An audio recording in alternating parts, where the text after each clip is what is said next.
I have presided over enough cases to recognize the distinct scent of inherited immunity. It doesn't just walk into a courtroom, it parades. It carries itself with a dangerous certainty, the kind of absolute conviction that consequences are strictly for the lower tax brackets and ordinary citizens. That was precisely the energy Julian Vance brought into my courtroom on a damp Tuesday morning. He was 25 years old, the eldest son of State Senator Thomas Vance, a man whose political footprint covered half the state and whose campaign donor list could pave the local highways in gold. Julian didn't enter like a defendant facing serious criminal charges. He strolled through the heavy oak doors like a VIP guest, arriving slightly early for a ribbon-cutting ceremony. He wore a bespoke navy suit that likely cost more than my court clerk's annual salary, and he carried a smirk that suggested he was entirely in on a joke the rest of us simply hadn't understood yet. His legal team, a phalanx of 3 highly paid defense attorneys, scurried around him like anxious handlers. Julian, meanwhile, checked his platinum watch and let out a loud, exaggerated sigh that echoed across the quiet room. When I called the case, he stepped up to the defendant's podium, leaned his weight casually on one elbow, and offered me a smile dripping with condescension. "Good morning, Your Honor," he said, drawing out the title as if it were a playful nickname rather than a mandate of respect. "I really hope we can wrap this little misunderstanding up quickly. I have a flight to Aspen at 3. I looked at him over the rim of my glasses. The sheer audacity of it. There was no tremor in his hands, no nervous swallow. He genuinely believed that the municipal legal system was nothing more than a minor administrative hurdle, a brief and annoying layover on his way to a luxury ski trip. I didn't return his smile. I didn't even acknowledge his itinerary. Instead, I opened his file and began to address the facts of why we were all gathered here, interrupting his precious schedule. The charges were far from a little misunderstanding. They were severe, aggravated assault, destruction of private property, and obstruction. The victim, Arthur Pendleton, was sitting quietly in the front row of the gallery. Arthur was a 68-year-old retired combat veteran who worked as a night shift security guard at a downtown parking garage just to supplement his fixed pension. He sat perfectly still, his posture rigidly straight despite the visible, dark bruising along his jawline and the heavy plaster cast encasing his left arm. On the night of the incident, Julian Vance had attempted to exit the parking facility without paying the $15 daily fee, claiming the automated card reader was broken and that a man of his family's stature shouldn't be forced to wait. When Arthur politely stepped out of his booth and asked the young man to back his sports car up to use the manual pay station, Julian didn't just refuse. He made a decision to destroy a man's dignity. When Arthur politely asked him to reverse, Julian did not simply decline. He stepped out of his imported vehicle, a machine worth more than the entire structure it was parked in, and decided that a minimum wage employee was not a human being, but an obstacle. The police report detailed exactly how Julian threw his platinum credit card directly at the older man's face. When Arthur slowly bent down to retrieve it, Julian shoved him. It was not a tap. It was a hard, intentional thrust, fueled by the kind of blind, indignant rage that only exists in people who have never been told the word no. Arthur, whose balance was already compromised by a decades-old service-related injury, fell backward violently. He struck his arm against the concrete parking barrier, fracturing his radius in 3 places and shattering his wrist. As if the physical damage was not enough, the city's security footage captured what followed. Julian did not offer a hand. He did not pull out his smartphone to call for medical assistance. Instead, he kicked the manual payment kiosk, shattering the digital screen, climbed back into his driver's seat, and rammed his car straight through the wooden exit gate, snapping it in half. He drove away into the night, leaving a bleeding, dazed senior citizen crumpled on the cold concrete. As I read these facts aloud into the official record, my eyes remained fixed on the young man standing at the podium. I expected to see a flicker of remorse, a sudden lowering of the eyes, or perhaps the sobering realization of the sheer violence he had inflicted on an elderly man. Instead, Julian was examining his manicured cuticles. He shifted his weight from one expensive shoe to the other, letting out another soft, theatrical sigh, as if I were reading him the terms and conditions of a software update rather than the details of a brutal assault. "Your Honor," his lead attorney interjected, stepping forward with a practiced, sweeping gesture designed to minimize the rising tension in the room. "My client acknowledges that voices were raised. It was a stressful evening. The garage equipment was malfunctioning, and Mr. Vance felt unlawfully detained in a dark, isolated facility. The physical contact was entirely incidental, a defensive reflex during a highly heated verbal exchange. Incidental. Defensive reflex. I let those chosen words hang in the air, heavy and deeply absurd. I looked toward the gallery. Arthur Pendleton sat with the quiet, enduring dignity of a man who had survived a war, only to be broken by a spoiled child over a parking fee. The contrast between the two men was a stark lesson in the profound difference between growing up and merely growing older. Julian Vance had aged 25 years, but insulated by his father's wealth, he had never once been required to mature. I turned my attention back to the defense table, letting the silence stretch until the air in the courtroom felt thick enough to cut. I finally broke the heavy silence, my voice devoid of any warmth.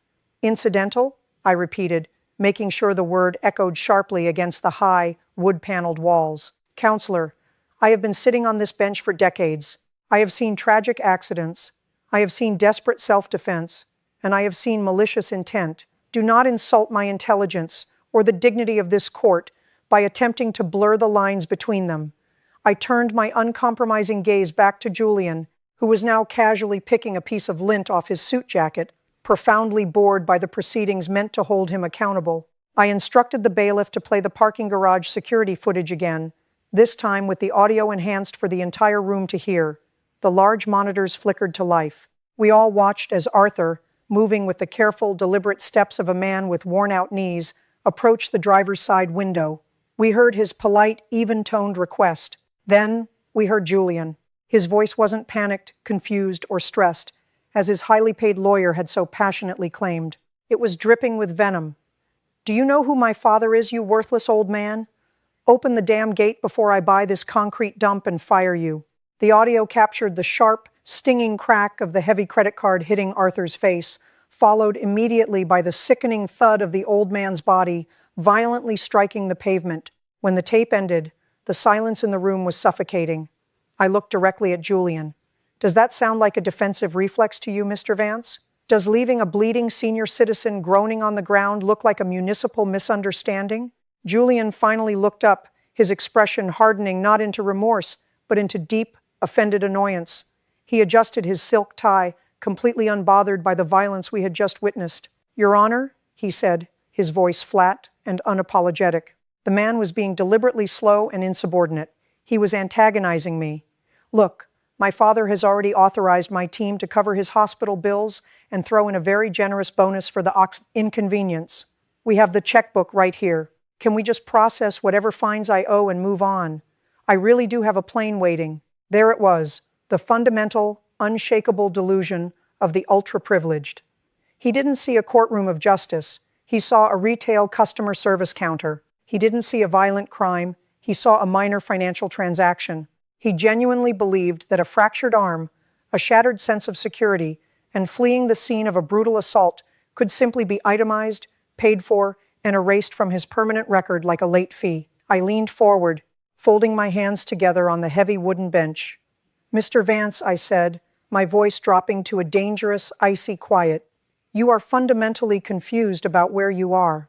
This is a court of law, not a drive-through window. You cannot pull up, throw your father's money at your sins, and expect to drive away clean. Julian did not like being corrected.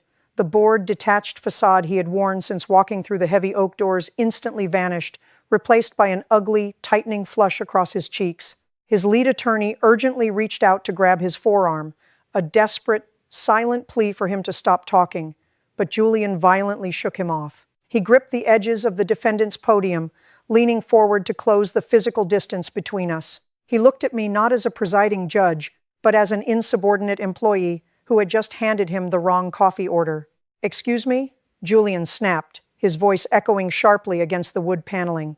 I don't think you understand how this works in the real world. My father is Senator Thomas Vance. He practically built the municipal infrastructure in this county. He sits on the State Judicial Oversight Committee. He pointed a manicured finger directly at my bench, a gesture of absolute contempt. If you want to make a theatrical spectacle out of a minor scuffle with some fragile rent-a-cop, you are making a massive career mistake. I suggest you process my fine, let my accountants pay the old man his hush money, and we let this go. Because if you make me miss my flight to Aspen today, My father will ensure you're presiding over traffic tickets in a windowless basement by next month. That was the moment. The entire courtroom went dead silent. It was a heavy, suffocating silence, the kind that sucks the oxygen straight out of your lungs. You could hear the faint, mechanical hum of the air conditioning vents overhead. The local reporters sitting in the gallery completely stopped typing, their hands hovering frozen over their keyboards. The bailiff took a deliberate step forward, his hand instinctively resting on his duty belt. Even Julian's own highly paid legal team froze. His lead counsel actually closed his eyes and pinched the bridge of his nose, visibly mourning the catastrophic nature of what his client had just done. Threatening a sitting judge in open court is not a legal defense. It is a manifestation of pure, unchecked delusion. I did not yell. I did not reach for my gavel. Anger implies a loss of control, and in that room, I was the only one entirely in control. I looked at the young man, really looked at him. I saw someone who had spent 25 years wearing his father's political power like a bulletproof vest, completely unaware that in my courtroom he was standing entirely unprotected. I took a slow, deliberate breath, letting the paralyzing silence stretch for another 10 agonizing seconds, ensuring every single person present felt the monumental weight of the line he had just crossed. "Are you quite finished, Mr. Vance?" I asked, my voice dangerously soft. Julian blinked, momentarily thrown off balance by the absolute lack of fear in my voice. People who rely on intimidation are always profoundly confused when it fails to produce panic. He opened his mouth to speak, perhaps to reiterate his father's political connections, but his lead attorney finally managed to physically yank him back from the podium. "Your Honor, please," the lawyer stammered, his face the color of old parchment. My client misspoke. He is under immense pressure and deeply regrets his choice of words. We formally withdraw that statement. You cannot withdraw a threat made in open court any more than your client can unbreak Mr. Pendleton's arm, I replied, my voice slicing through the heavy air. I turned my attention back to Julian, who was now standing stiffly, a sudden, unfamiliar flicker of uncertainty crossing his features. He had reached for the ultimate trump card, his family's name, and found that in this room it carried the weight of dust. "Let me explain something to you about the real world, Mr. Vance," I said. "Out there, your last name might buy you a VIP table, a waived late fee, or a blind eye from people whose livelihoods depend on your father's goodwill. But you have crossed a threshold today. In this courtroom, political influence is not a currency we accept. I do not care if your father built the very municipal buildings we are sitting in right now. The moment you stepped out of your luxury vehicle and assaulted a 68-year-old veteran over a $15 parking ticket, you stripped yourself of every title except one, Defendant." I gestured toward the gallery, where Arthur Pendleton sat holding his shattered arm against his chest. "Take a good look at that man. He spent his youth serving this country in a uniform, and he spends his retirement working night shifts in a parking booth just to survive. He did not ask to be part of your temper tantrum. He simply asked you to follow a basic rule. And because you have been trained your entire life to believe that rules are nothing but administrative suggestions for the poor, you broke him." Julian looked away, his jaw clenching tightly. He stared down at the heavy wooden table, the arrogant smirk entirely gone, replaced by the sullen, silent resentment of a spoiled child being publicly disciplined for the very first time. I turned my gaze back to his legal team. "Counselor," I said to the lead attorney, who was still sweating profusely under the courtroom lights, "your client seems to believe his father's checkbook is a valid substitute for a moral compass. Tell me, if you were planning to ask this court for a simple fine and a slap on the wrist so he can make his flight to Aspen, I suggest you rewrite your closing argument right now. You are going to be severely disappointed." The lead attorney looked physically ill. He began frantically whispering to his client, undoubtedly trying to explain that threatening a presiding judge was a fast track to a direct contempt charge, piled right on top of a felony assault. But Julian's attention had already shifted. The heavy double doors at the back of the courtroom swung open, and Senator Thomas Vance walked in. He did not arrive with his usual entourage of press secretaries or a parade of political aides. He came entirely alone, his face pale and set in a rigid, furious line. The moment Julian spotted him, his arrogant posture instantly returned. He actually smiled, gesturing toward the doors. "There he is. Now you'll see," Julian muttered to his lawyer, crossing his arms, fully expecting that the ultimate cavalry had arrived to pull him from the wreckage of his own making. Senator Vance walked slowly down the center aisle, his expensive shoes echoing on the linoleum, But he did not approach the defense table. He did not even look at his son. Instead, he stopped at the wooden gallery barrier, took a deep breath, and looked directly at Arthur Pendleton. The seasoned politician, a man known across the state for his ruthless legislative battles and unyielding power, stood before the bruised, bandaged security guard and quietly said, "Mr. Pendleton, as a father and as a man, I am profoundly and deeply sorry." Julian's smug smile faltered, a look of genuine confusion washing over his face. "Dad, what are you doing? Just tell them to process the fine. I need to leave. We have a flight to Aspen." The senator finally turned to look at his son, his expression completely devoid of the protective, enabling warmth Julian had relied on for his entire existence. "There is no flight, Julian," his father said, his voice carrying clearly across the silent room. "I canceled the jet the moment I saw the security footage the precinct commander sent over this morning." The courtroom, already tense, somehow grew even quieter. The ultimate safety net, the political shield Julian had wielded like a weapon just moments before, was publicly dissolving right before his eyes. I struck my gavel once, a sharp crack to bring the focus back to the bench. "Senator Vance, while your presence in my courtroom is noted, you hold no legal standing in this proceeding." "I know, Your Honor," the senator replied, his shoulders sagging with a profound, exhausted resignation. "I am not here as a state senator. I am here as a father who has failed his son by shielding him from reality for far too long. I am not providing counsel, and I am not paying any fines today. I ask the court to proceed exactly as it would for any other citizen who committed these acts." Julian gripped the edges of the podium, his knuckles turning stark white, his breathing suddenly shallow and erratic, the color entirely drained from his face as the realization crashed into him with the force of a physical blow. His father was not there to rescue him. His father was there to surrender him. The silence that followed Senator Vance's statement was no longer tense. It was definitive. It was the sound of a carefully constructed, lifelong illusion shattering against the hard floor of reality. I looked at Julian.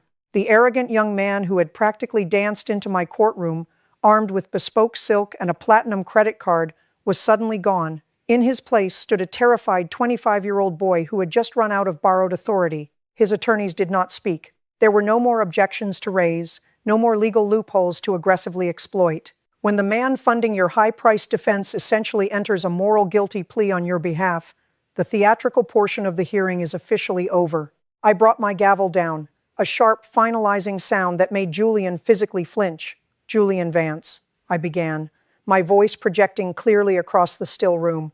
"You stand before me convicted of aggravated assault and destruction of private property. You walked in here today believing that inherited wealth was a substitute for character and that political influence was a permanent shield against the law. You are about to learn that in this courtroom, neither is true." I leaned forward, making sure he met my eyes.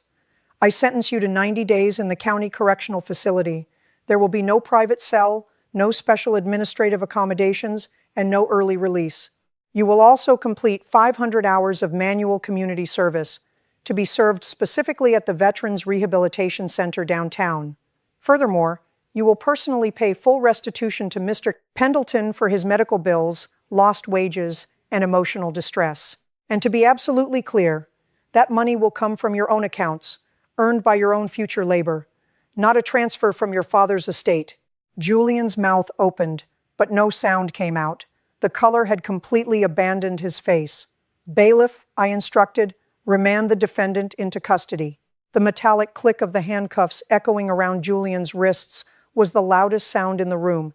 He turned back, his eyes wide and frantic, desperately searching for his father's intervention. But Senator Vance did not move. He simply stood at the gallery railing, his posture rigidly upright, watching his son being led away through the heavy side door. It was a harsh scene, but a profoundly necessary one. Sometimes, the absolute most profound act of love a powerful parent can perform is to step aside and let consequence burn away the arrogance they accidentally helped build. I looked back to the gallery and watched Arthur Pendleton exhale a long, shuddering breath, the tension finally leaving his bruised shoulders.